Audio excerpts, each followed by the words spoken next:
How do we decide what's right and what is wrong? How do we conclude that certain behaviors are good and some are bad?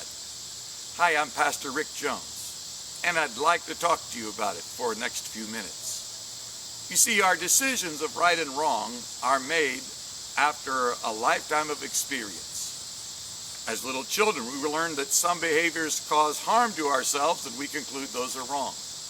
We learn that some hurt others and decide those behaviors are wrong. Some appeal to an external standard.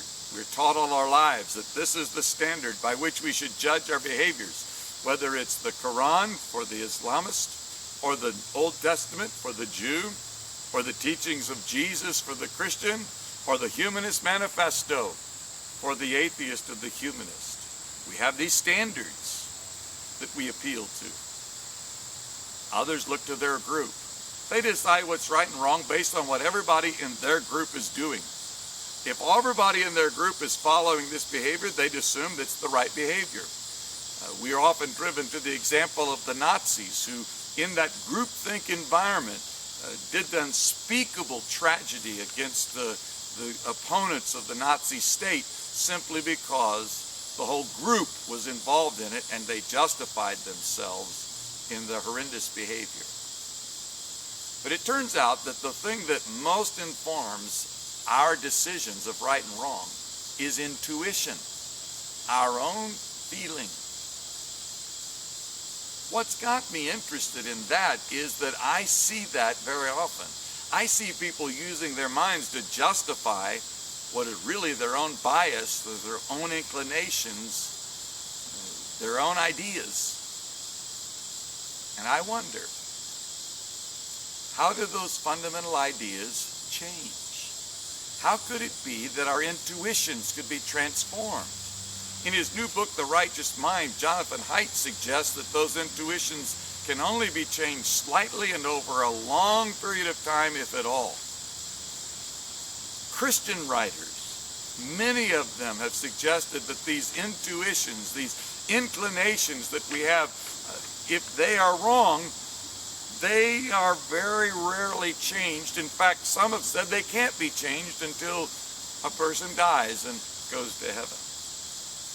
But I wonder, could it be the fact that we have shortchanged the power of God's grace to truly change us, not only what we are, but who we are, that has made it impossible for us to see the kind of spiritual excellence and the virtue that we so desperately need in our day?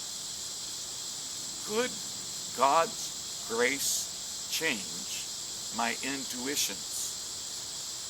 Could it change my inclinations? Could God so radically transform me that I would be a completely new person with a new way of thinking, so that not only would I know what was right, but I would be inclined to do what is right? That is precisely the need of our day. Not just men and women who are made different in name, but men and women who are made different in heart. A new person, transformed and made right in the sight of God. This is the work of sanctification in the heart of the believer.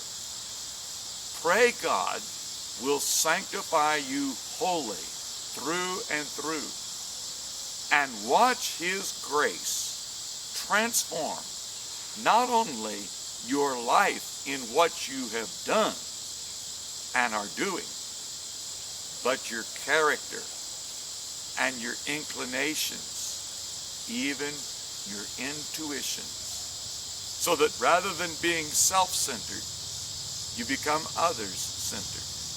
Rather than being self-justifying, you become Christ-justified.